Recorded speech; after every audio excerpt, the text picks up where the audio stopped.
Morning friends. இப்போ நாம் பார்க்க போகிற short story the verger by Somerset Maugham. Somerset MAUGHAM மாகம் அப்படின்னு போட்டிருக்கோம். ஆனால் நம்ம இதை ப்ரொனவுன்ஸ் பண்ணுறது மாம் அப்படின்னு தான் ப்ரொனவுன்ஸ் பண்ணணும். ஸோ சோமர்செட் மாம் எழுதின ஒரு short story the verger. Somerset Maugham was born in France. பிரான்ஸில் பிறந்தார்.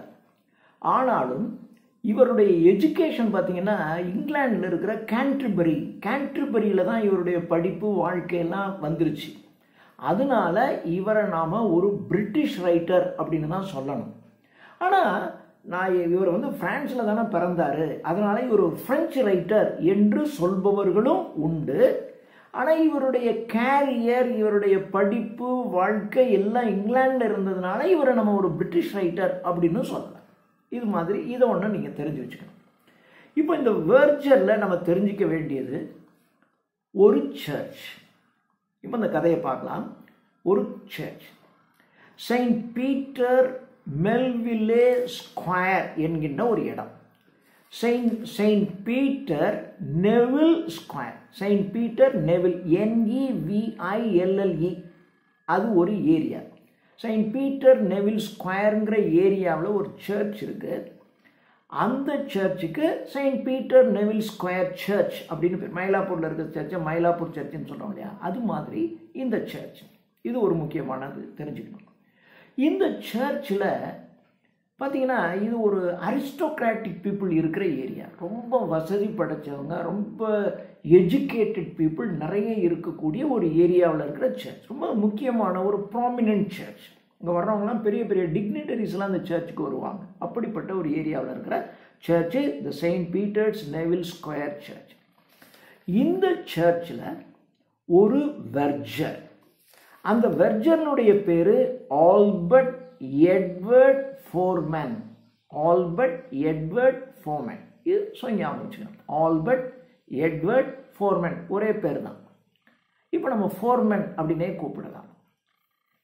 இப்போ இந்த ஃபோர்மேன் இவன் தான் அங்கே வெர்ஜராக இருக்கான். வெர்ஜர் அப்படின்னா நீங்கள் இந்த சர்ச்சில் பார்த்தீங்கன்னா சர்ச்சில் பாதிரியார் பிரசங்கம் பண்ணுவார். அப்போ அவர் கூட ஒரு ட்ரெஸ், இப்போ நீங்கள் கலெக்டர் போனான்னா கலெக்டர் கூட ஒரு ஆர்டர்லி அப்படின்னு ஒரு ஆள் போவான். அவன் ஒரு டைப் ஆஃப் ட்ரெஸ் போட்டிருப்பான். இப்படியெல்லாம் குறுக்க ஒரு பட்டையெல்லாம் போட்டிருப்பான், ஒரு இதெல்லாம் போட்டு கலெக்டரோடையே போயிட்டே இருப்பான். அவன் தான் கலெக்டர். அவருடைய ஃபைல்கள்லாம் எடுத்துகிட்டு போவான், கதவை திறந்து வர எல்லா வேலையும் அவன் செய்வான். அது மாதிரி அந்த சர்ச்சில் இருக்கிற அந்த விக்கர் அல்லது அந்த பிஷப், அந்த பாதிரியார் பிரீஸ்ட், அவருக்கு அங்கே துணையாக வேலை செய்கிற ஒரு ஆளுக்கு தான் வெர்ஜர்னு பேர். அவனுக்குன்னு ஒரு கைண்ட் ஆஃப் ட்ரெஸ் இருக்கும். நீங்கள் பார்த்துருப்பீங்க சர்ச்சில் பார்த்தீங்கன்னா அந்த விக்கர் அவர் தான் பிரசங்கம் பண்ணுவார், எல்லாம் செய்வார். ஆனால் அவர் கூட மாட இருந்து எல்லாத்தையும் எடுத்து கொடுக்கறது, ஓப்பன் பண்ணுறது, வாங்கி வைக்கிறது, இந்த மாதிரி வேலையெல்லாம் செஞ்சுக்கிட்டு இருக்கான். அவன் தான் வெர்ஜர்னு பேர். அவனுக்கும் கிட்டத்தட்ட அவர் ஒரு டைப் ஆஃப் அந்த விக்கர் போடுற ட்ரெஸ்ஸுக்கு பேர் கேசாக்னு பேர். கேசாக். இவன் வெர்ஜர் போடுற ட்ரெஸ்ஸுக்கு பேர் வெர்ஜர் கவுன் அப்படின்னு பேர். ஸோ இந்த வெர்ஜர் கவுன் அணிஞ்சிக்கிட்டு அவன் அந்த சர்ச்சில் அந்த எடுபடி வேலை, அந்த பித்தளையினாலான அந்த கேண்டில் ஸ்டிக்கு எல்லாத்தையும் நீட்டாக தொடச்சி வைக்கிறது, எடுக்கிறது, வேலை முடிஞ்ச உடனே அந்த டேபிள்லாம் க்ளீன் பண்ணி வைக்கிறது, எல்லாம் பார்த்துக்கிறது அவன் வேலை. சர்ச்சில் ஆரம்பிக்க போகுது அப்படின்னா அதுக்கு தேவையான எல்லாத்தையும் கொண்டு ப்ராப்பராக அரேஞ்ச் பண்ணி வச்சுருக்கணும். டக் டக் டக்குன்னு எடுத்து கொடுக்கணும். அந்த வேலையை செய்கிறவன் அவன் போட்டிருக்க ட்ரெஸ் வெர்ஜர் கவுன். இந்த ட்ரெஸ்ஸு மேலே அவனுக்கு எப்பயுமே ஒரு பிரியம் ஜாஸ்தி. இப்போ நீங்கள் கலெக்டரோடு வர்ற அந்த குமாஸ்தா அல்லது அந்த ஆர்டர்லி பியூன், அந்த கலெக்டர் பியூன், பார்த்தீங்கன்னா அந்த ட்ரெஸ் போடும்போது அவனுக்கு தனி செல்வாக்கு இருக்கும். அந்த கலெக்டரோடே போவான். நீங்கள் எவ்வளோ பெரிய ஆளாக போங்க தள்ளுங்க கலெக்டரோட தள்ளு அப்படிமா, நீங்கள் எவ்வளோ பெரிய ஆளான்னு தள்ளுன்றோம் ஒரே வார்த்தை. ஏன்னா அவன் கலெக்டரோட டைரக்ட் டச்சில் இருக்கிறவன், நேரடியாக கலெக்டரோட பேசிகிட்டு இருக்கிறவன். அதனால் அவனுக்கு ஒரு பவர் இருக்கும். அதனால் இந்த ட்ரெஸ் போட்டாவே அவனுக்கு ஒரு இது வந்துடும். அது மாதிரி இந்த வெர்ஜருக்கு அவன் கவுன் மேலே ரொம்ப இன்ட்ரெஸ்ட் ஜாஸ்தி. அதனால் பழைய கவுனாக இருந்தாலும் தூக்கி போட மாட்டான். அதை நீட்டாக அயர்ன் பண்ணி அவனுடைய வார்ட்ரோப், ட்ரெஸ்ஸு எல்லாம் வச்சுருக்கிற அந்த வார்ட்ரோப்பில் அதனுடைய கீழ்த்தட்டில் அந்த பழைய ட்ரெஸ்ஸை கூட நீட்டாக அடுக்கி வச்சுருப்பான், தூக்கி போட மாட்டான். அந்தளவுக்கு அது மேலே மரியாதை ஜாஸ்தி உடையவன் தி வெர்ஜர் ஆல்பர்ட் எட்வர்ட் ஃபோர்மேன். இப்போ இன்னைக்கு எல்லாம் முடிஞ்சிருச்சு.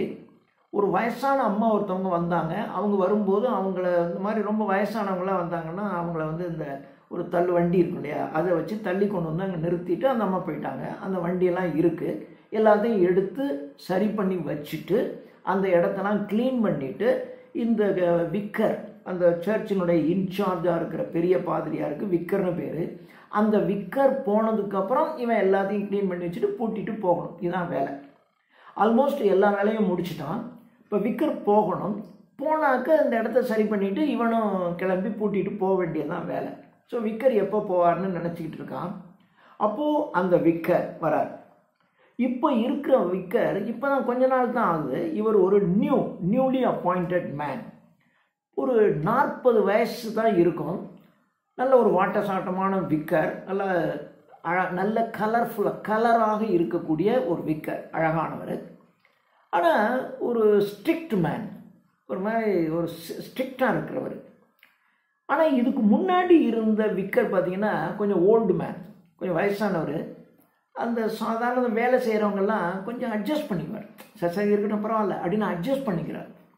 ஆனால் இவர் எதுக்கு எடுத்தாலும் ரொம்ப ரூல்ஸு சட்டம் அப்படி பேசிக்கிட்டு இருக்கார். அதனால் இவனுக்கு வந்து உண்மையை சொன்னால் இந்த நியூ விக்கர் மேலே அவ்வளோ பிரியம் இல்லை. இப்போது அவர் வரணும் அப்படிங்கிறக்காக இருக்கான். இப்போ அவர் வராரு.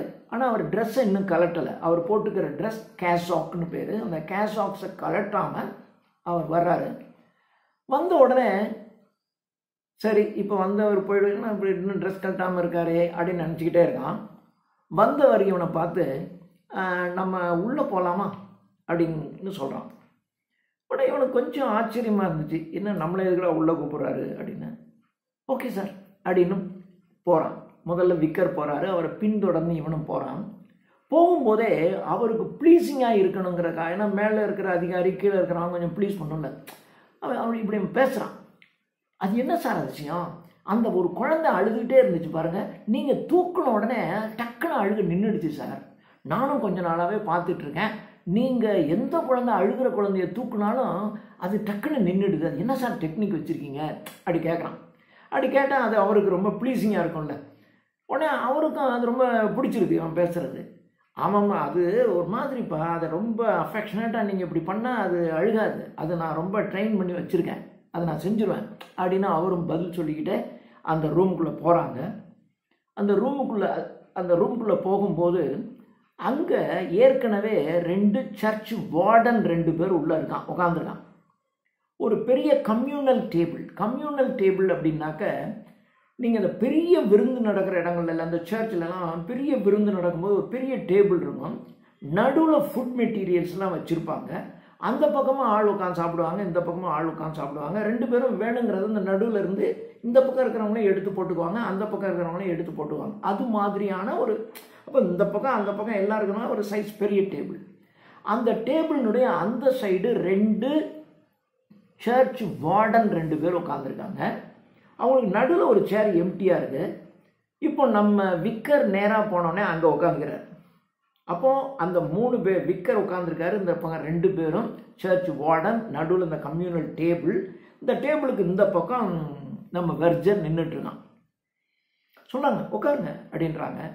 இல்லை பரவாயில்ல சார் அப்படின்றான். இருந்தாலும் அவனுக்கு ஒரு மாதிரி ஆயிடுச்சு, எதுக்குடா இங்கே நம்மளை கூப்பிட்டு வர்றான்.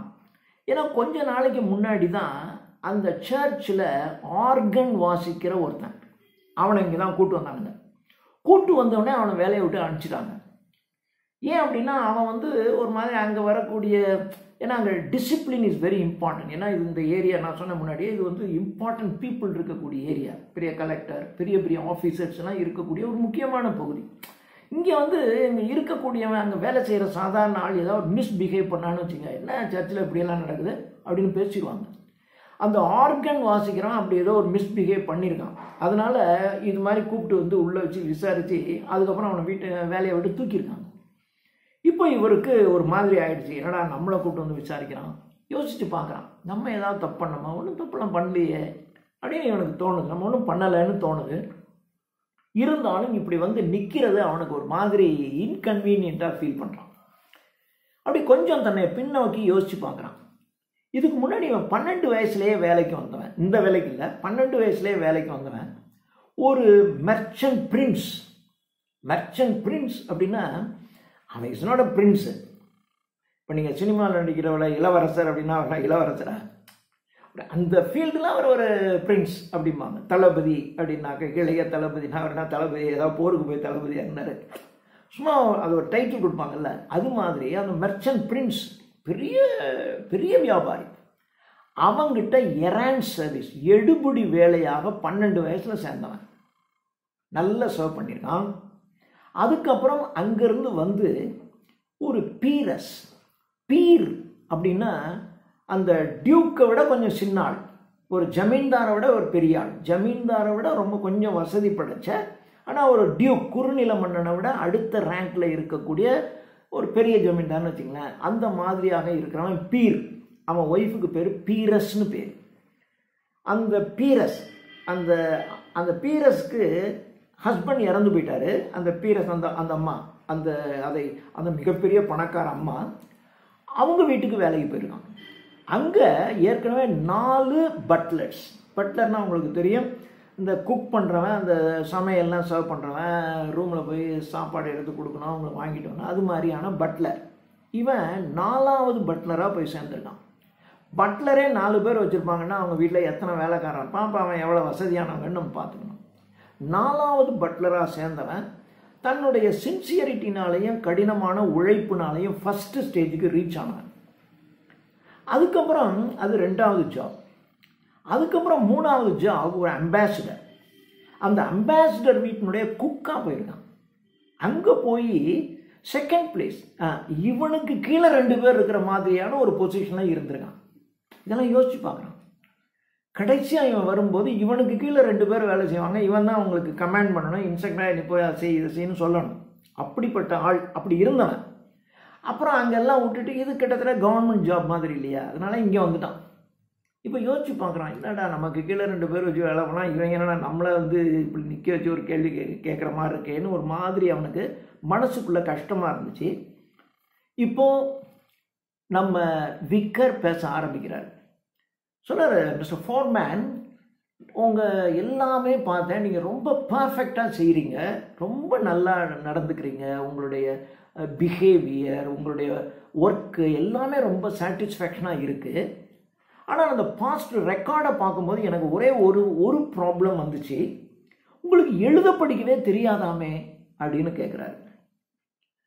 அப்படின்னோடனே இப்போ அவனுக்கு கொஞ்சம் சந்தோஷம் ஆயிடுச்சு. சரி, நம்மளை பற்றி வேறு எதுவும் ப்ராப்ளம் இல்லை, நம்மளை பற்றி ஒஸ்தியாக தான் சொல்கிறான், ஆனால் எழுத படிக்கலைன்னு தெரியும், அதை தான் கேட்குறாங்க போல இருக்கான்ட்டு உடனே சொன்னான், ஆமாம் சார், நான் 12 வயசுலேயே இந்த மாதிரி வேலைக்கு போயிட்டேன், அங்கெல்லாம் கூட சொன்னாங்க நீ எழுத படிக்க கற்றுக்கன்னு சொன்னாங்க, அவங்களும் எனக்கு கற்றுக் கொடுக்குறதுக்கெலாம் ஏற்பாடு பண்ணாங்க, ஆனால் எனக்கு ஏறலை, அப்புறம் எனக்கு இன்ட்ரெஸ்ட்டும் இல்லை, அப்புறம் நான் பார்க்குற வேலைக்கு எழுத படிக்க தெரிஞ்சு நமக்கு என்ன ஆக போகுதுன்னு நினச்சிக்கிட்டு நான் எதுவுமே படிக்கலை சார், விட்டுட்டேன், இப்படியே இந்த ஜாப்லாம் பார்த்துட்டு இப்போ வந்துட்டேன்.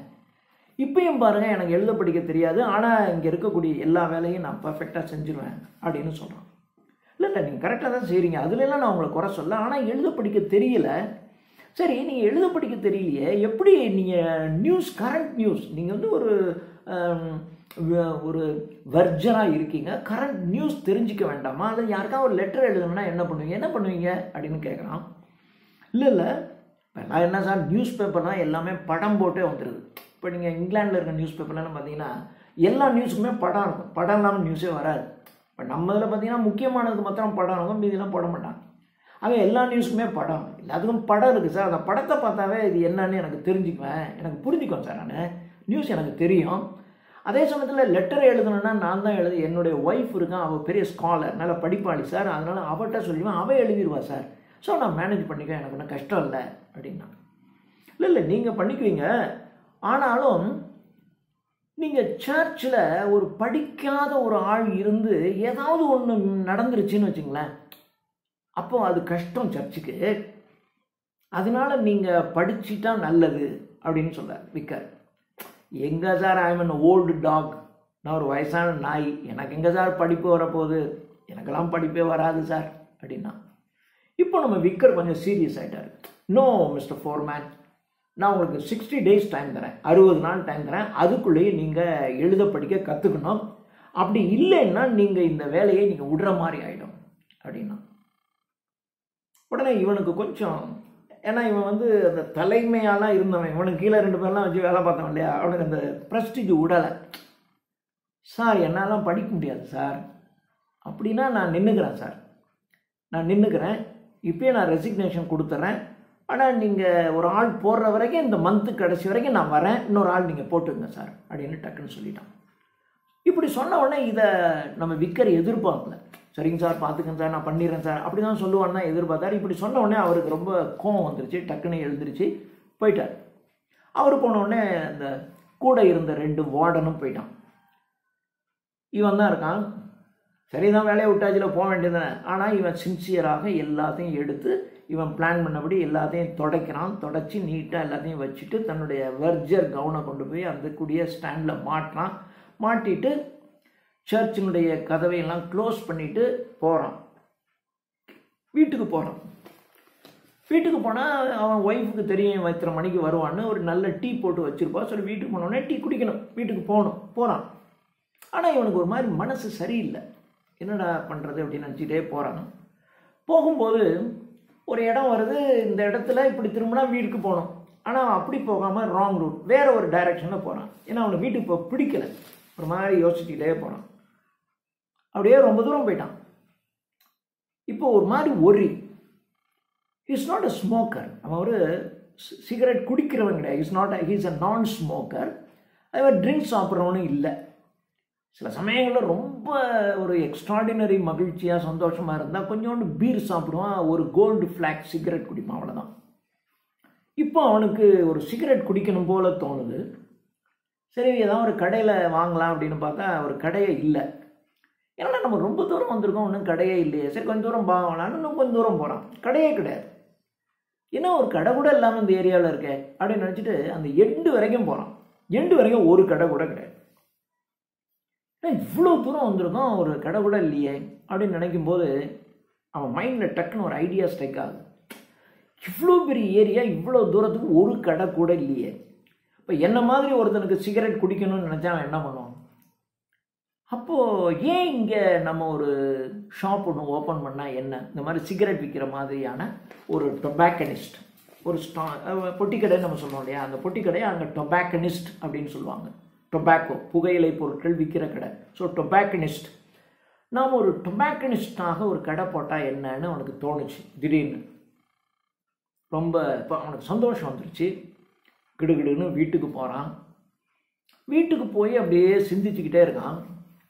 அவன் ஒய்ஃபு டீ கொடுக்குறான், குடிக்கிறான், ஆனால் பேசவே இல்லை. அவன் ஒய்ஃப் கேட்குறா, ஏன்னா வந்ததுலேருந்து நீங்கள் எதுவுமே பேசவே இல்லையே ஏன்னு கேட்குறா. இல்லை நான் ரொம்ப சீரியஸாக சிந்திச்சுக்கிட்டு இருக்கேன் அப்படின்றான். அப்படியா, எதை பற்றி சிந்திக்கிறீங்க அப்படின்னோடனே கொஞ்சம் சொல்கிறான் என்ன நடந்துச்சின்னு சொல்லி. இப்போ என்ன மாதிரி அவன் திங்க் பண்ணியிருக்கேன்னு சொல்லி, நான் அதை பற்றி நான் யோசிச்சுக்கிட்டு இருக்கேன்னு சொல்லிட்டான். அவன் ஒய்ஃபும் சரி இனிமேல் அவன் டிஸ்டர்ப் பண்ண வேணான்னு போயிடுறாங்க. அப்படியே சிந்திக்கிறான். அடுத்த நாள் காலையில் அந்த ஏரியா முழுவதும் அலைஞ்சி பார்க்குறான், ஒரு கடை ஒன்று இருக்குது. இவன் நினச்ச மாதிரி ஒரு கடை ஒன்று இருக்குது, பொட்டி கடை. அந்த கடையை வாடகைக்கு எடுத்துறான். வாடகைக்கு எடுத்துட்டு சர்ச்சுக்கு போயிடறான். அந்த வெர்ஜனுடைய வேலை, அந்த மந்த்து எண்டு வரைக்கும் அவன் சர்ச்சில் வேலை பார்த்துட்டு அப்புறம் வந்துடுறான். வந்து தன்னுடைய கடையை, இப்போ இவன்கிட்ட சர்ச்சில் வேலை பார்க்கும்போது கொஞ்சோண்டு சேவிங்ஸ் இருந்துச்சு. அப்போ வரும்போது அவன் யோசிப்பான், என்னடா நம்மகிட்ட சேவிங்ஸும் கொஞ்சோண்டு தானே இருக்குது, இப்போ விலைவாசி வேறு நாளுக்கு நாள் ஏறிக்கிட்டே இருக்குது, நம்ம இந்த கொஞ்சோண்டு சேவிங்ஸை வச்சு நம்ம எப்படி வாழ்க்கை நடத்துறது, வேறு என்ன செய்கிறது. மீண்டும் அவனுக்கு இப்போ ஒரு வெர்ஜனாக இருந்து, அதுவும் அந்த முக்கியமான ஏரியாவில் வெர்ஜனாக இருக்கான் அப்படின்னா நிறைய பேர் வந்து நீங்கள் கொஞ்சம் பிஷப்கிட்ட இந்த விஷயத்த சொல்லுங்கள் அப்படின்னு இவன்ட்ட வருவாங்க, ரெக்கமெண்டேஷனுக்கு வருவாங்க பெரிய பெரிய ஆள்லாம். அப்படி இருந்தவன் மறுபடியும் போய் ஒரு வீட்டில் வந்து சமயக்காரன் நான் போய் வேலை பார்க்குறது அவனுக்கு பிடிக்கல. அப்போ அப்படி யோசித்தான். இப்போ அவனுக்கு சேவிங்ஸ் கொஞ்சோண்டு இருந்துச்சு. அந்த கொஞ்சம் சேவிங்ஸை வச்சு தன்னுடைய கடையை ஆரம்பிச்சிடான். அந்த மாதம் கடை பிடிச்சிருந்தான். இப்போ கடையை ஆரம்பித்தாச்சு. கடையை ஆரம்பித்து கொஞ்சம் சீரியஸாக நடத்தினா கடை நல்லா போகுது. 1 வருஷம் ஆச்சு. 1 வருஷம் ஆன உடனே இப்போ அவனுக்கு நிறையா கொஞ்சம் சர்ப்ளஸ் மணி இருக்குது. உடனே நம்ம இன்னொரு கடை ஆரம்பித்தா என்னன்னு தோணுது.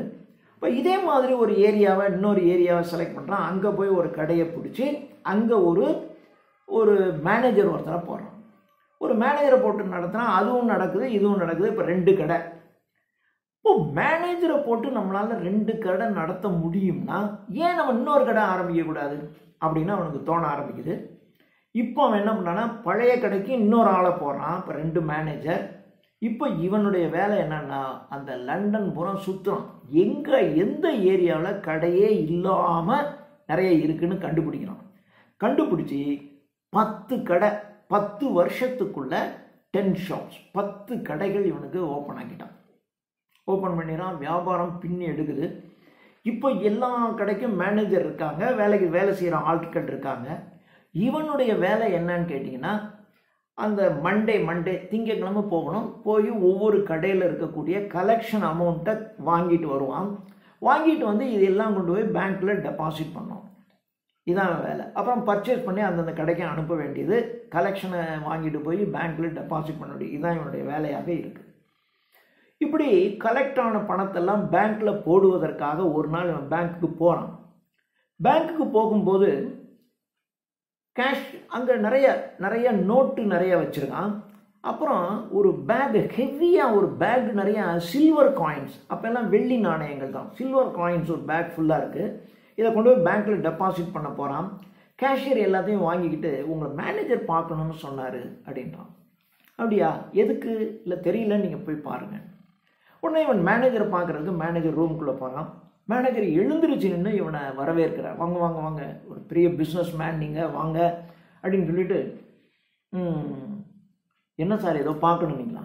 ஆமாம், எவ்வளோ பணம் நீங்கள் எங்கள் இதில் போட்டு வச்சுருப்பீங்க அப்படின்னா. இவனுக்கு கரெக்டாக கணக்கு தெரியல. இவ்வளவு பணம் பேங்க்கில் இருக்குன்னு தெரியல. பேங்க்கில் ஒன்று போடுறான், அவ்வளோதான், தெரியல. ஓவர் 30,000 பவுண்ட்ஸ், 30,000 பவுண்டுக்கு மேலே உங்கள் அக்கௌண்ட்டில் இருக்குது சார் பணம்னா. இவனுக்கே ஷாக்கிங்காக இருக்குது. என்னடா 30,000 பவுண்டு நம்ம இதில் இருக்கான்னு ஷாக்கிங்காக இருக்குது. அப்படியா அப்படின்ட்டான். சரி, இவ்வளோ பணத்தை நீங்கள் ஐட்லாம் ஒரு பேங்க் அக்கௌண்ட்டில் வச்சுருக்கிறது வேஸ்ட்டு. நீங்கள் ஷேர்ஸ் அண்ட் ஸ்டாக் பங்குகள்லையும் ஸ்டாக்லையும் நீங்கள் இன்வெஸ்ட் பண்ணிங்கன்னா உங்களுக்கு நல்ல ப்ராஃபிட் கிடைக்கும், நிறைய ஹையர் ரேட் ஆஃப் இன்ட்ரெஸ்ட் கிடைக்குமே அப்படின்றான். அப்படின்னு மேனேஜர் சொல்கிறாரு. இல்லை சார், எனக்கு பேங்க்கில் இருக்க தான் சேஃப்டியாக இருக்குது, குறைச்சலான இன்ட்ரெஸ்ட்னாலும் பரவாயில்ல, இங்கேயே இருக்கட்டும்ங்கிறாரு. இன்னொன்றும் இவ்வளோ பணத்தை நீங்கள் ஐட்லாம் வச்சுக்கிறது நாட்டுக்கே நஷ்டம், நீங்கள் அதை ஷேர்லையும் இதுலேயும் நீங்கள் போட்டிங்கன்னா உங்களுக்கு நிறையா இருக்கும் அப்படின்னா. இல்லை, எனக்கு இதை பற்றி அவ்வளோவா தெரியாது அப்படின்னா. அதனால் என்ன, நாங்கள் இங்கே எதுக்கு இருக்கோம், நாங்கள் உங்களுக்கு கைட் பண்ணுறோம். எந்த கோல்டு எட்ஜு ஷேர், அதாவது அருமையாக தங்கம் மாதிரி இருக்கக்கூடிய ஷேர் நான் உங்களுக்கு கைட் பண்ணுறேன், நீங்கள் அதில் இன்வெஸ்ட் பண்ணுங்கள் அப்படின்னா. அப்படி ஒரு நிமிஷம் யோசிக்கிறான். சரி சார், நீங்கள் கைட் பண்ணுறீங்கன்னா ஓகே அப்படின்னா.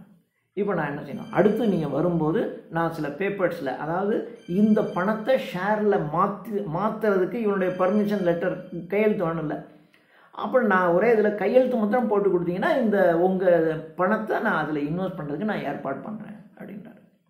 இப்பயே சொல்லுங்களேன், நான் போட்டு தந்துடுறேன் அப்படின்ன உடனே, அப்படியா அப்படின்னா உடனே சரி ஓகே அப்படின்றாரு. அப்போ அவன் சொல்கிறான், நான் கையெழுத்து போட்டேன்னா அதில் என்ன எழுதியிருக்குன்னு எனக்கு எப்படி தெரியும் அப்படின்னு கேட்டோடனே, இது என்ன சார் பெரிய இது, நீங்கள் படித்து பார்த்துட்டு கையெழுத்து போடுங்க, நீங்கள் சும்மா போட வேண்டாம், படித்து பார்த்துட்டு கையெழுத்து போடுங்க அப்படின்றான்.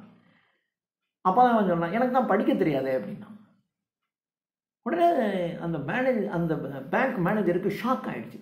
இது படிக்க தெரியாதா, என்ன சார் சொல்கிறீங்க?